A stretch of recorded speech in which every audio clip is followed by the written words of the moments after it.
Hello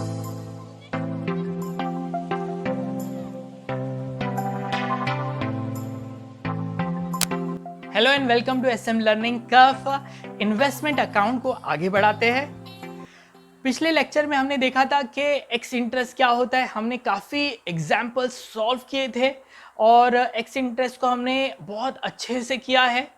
आज से हम स्टार्ट कर रहे हैं कम इंटरेस्ट। जिस किसी ने भी ये प्रीवियस लेक्चर्स को नहीं देखा तो प्लीज़ ये लेक्चर को स्टॉप कीजिए और पहले प्रीवियस लेक्चर को समझिए, अदरवाइज आपको कम इंटरेस्ट बिल्कुल भी समझ में नहीं आएगा। ठीक है, तो स्टार्ट करते कम इंटरेस्ट।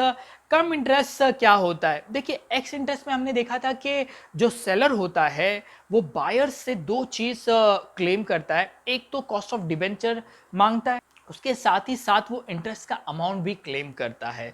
कौन सा इंटरेस्ट?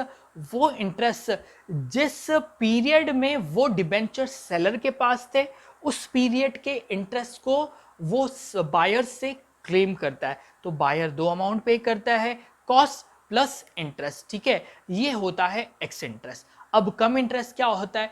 कम इंटरेस्ट वाले ट्रांजैक्शन में सेलर बायर से इंटरेस्ट का अमाउंट क्लेम नहीं करता है, वो सिर्फ कॉस्ट क्लेम करता है बायर से। वो जो भी इंटरेस्ट होता है वो बायर से क्लेम नहीं करता है। पता है, ऐसी सिचुएशन में बायर को फायदा होता है। क्या फायदा होता है? जो सेलर का इंटरेस्ट है ना, वो अब बायर को मिलेगा। ठीक है, तो इससे क्या होता है पता है कि जो कॉस्ट ऑफ जो डिबेंचर है ना, वो बायर के लिए कम हो जाती है। कैसे कम हो जाती है?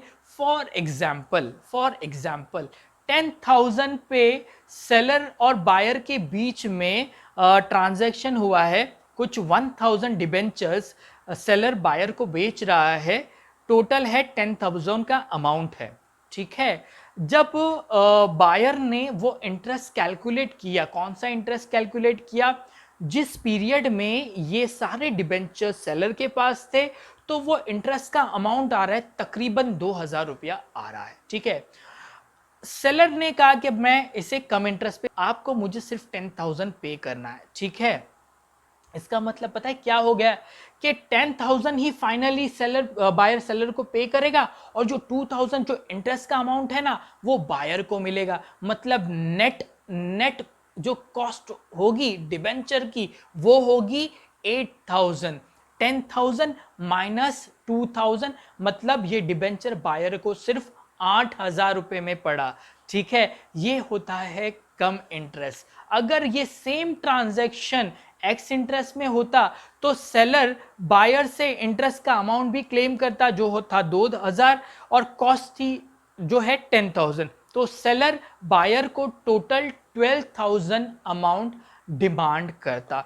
ठीक है, और कम इंटरेस्ट में बायर सिर्फ 8,000 ही सेलर को पे कर रहा है। तो क्या आपको ये कम इंटरेस्ट समझ में आ गया?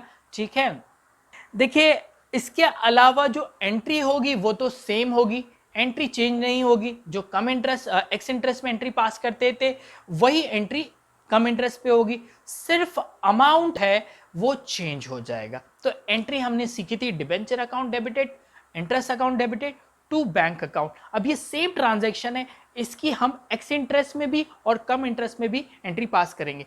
एक्स इंटरेस्ट में एंट्री क्या आएगी? एक्स इंटरेस्ट में दोनों अमाउंट पे करना होगा, डिबेंचर का इंटरेस्ट भी और जो कॉस्ट ऑफ डिबेंचर है वो भी। सो 10 जो डिबेंचर है, डिबेंचर को डेबिट 10,000 होगा, इंटरेस्ट 2,000 होगा, टू बैंक होगा 12,000। ठीक है, अब कम इंटरेस्ट पे एंट्री सेम रहेगी, debenture account debit, interest account debit to bank account. ठीक है, लेकिन बैंक में अमाउंट आएगा 10,000। ठीक है, 2,000 का इंटरेस्ट एज इट इज रहेगा, तो डिबेंचर की जो वैल्यू है ना वो 8,000 हो जाएगी। देखिए, 10,000 क्रेडिट में है, 2,000 डेबिट है, तो बैलेंस 8,000 डेबिट का बचा, तो डिबेंचर की वैल्यू हो गई 8,000। वहीं एक्स इंटरेस्ट में डिबेंचर की वैल्यू है 12,000। ठीक है, दोनों में यही डिफरेंस है। अब आपको बहुत इजी वे में अगर एंट्री पास करनी है, अगर क्वेश्चन में कम इंटरेस्ट भी है, क्वेश्चन में एक्स इंटरेस्ट भी, तो किस तरह करना है? देखिए, कम इंटरेस्ट का क्वेश्चन आ गया तो आपको क्या करना है? इंटरेस्ट को आप कैलकुलेट कर लीजिए। ठीक है, उसके बाद जो भी अमाउंट पे डिसाइड हुआ है, जो कॉस्ट पे करना है, उसको बैंक में लिख लीजिए, ठीक है। सो डिबेंचर की वैल्यू क्या होगी, बैंक माइनस इंटरेस्ट डिबेंचर की वैल्यू होगी। उसी तरह अगर एक्स इंटरेस्ट की बात कीजिए ना, तो एक्स इंटरेस्ट में हमको दो चीजें पे करनी होगी, इंटरेस्ट एंड जो कॉस्ट ऑफ डिबेंचर है। तो हम क्या करेंगे, इंटरेस्ट को कैलकुलेट करके लिख लेंगे, कॉस्ट ऑफ डिबेंचर है जो वैल्यू पे डिसाइड हुआ है, दोनों को ऐड करके पेमेंट हम कर देंगे, ठीक है। क्या ये समझ में आ गया है? ओके, सो हम एक एग्जाम्पल लेते हैं क्विकली।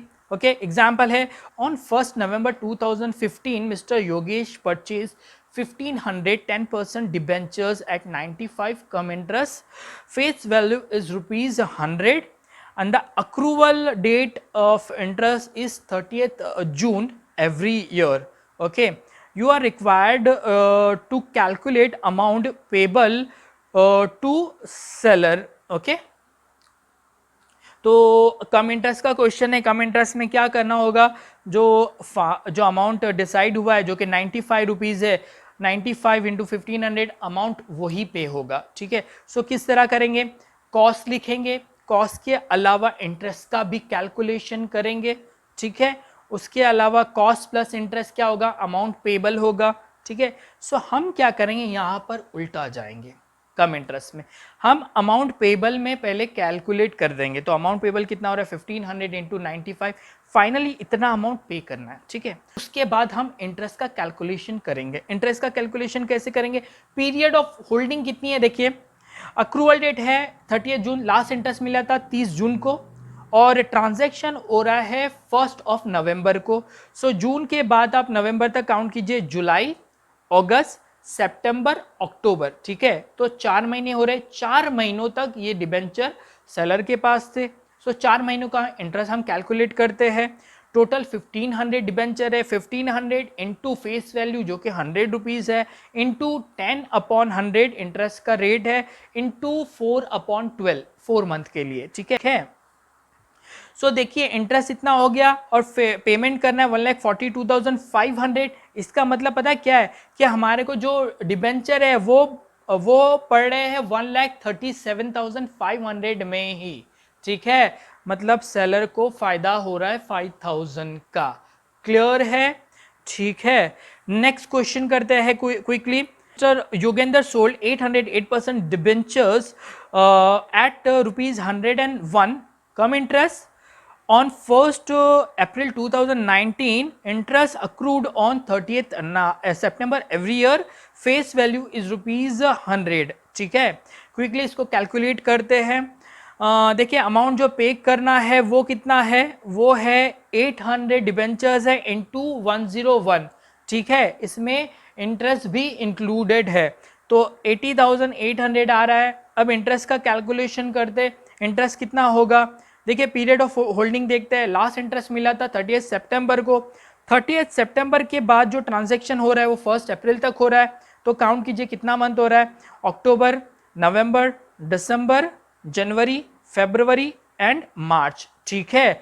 6 मंथ का इंटरेस्ट कैलकुलेट करते 800 डिबेंचर पे, तो कैसे करेंगे, 800 debenture into face value 100 into rate of interest 8/100 into period of holding 6/12, ठीक है। सो आ रहा है 3,200। ओके, सो 80,800 में से 3,200 निकालेंगे तो बचा 77,600। मतलब जो डिबेंचर की वैल्यू है वो होगी 77,600। क्या ये समझ में आ गया? तो फिलहाल के लिए मैं लेक्चर को यहीं स्टॉप कर रहा हूँ। आप प्लीज़ इसे रिवाइज कीजिए, एक्स इंटरेस्ट को भी अच्छे से रिवाइज कीजिए। नेक्स्ट लेक्चर में हम आएंगे तो कम इंटरेस्ट का एक फुल फ्लैश क्वेश्चन करेंगे जिसमें डिफरेंट परचेजेस होगी और जहाँ पर 2 अक्रूवल डेट होगी। साथ ही साथ हम इन्वेस्टमेंट अकाउंट भी बनाएंगे। सो ओके, फिलहाल के लिए इतना ही। Thank you.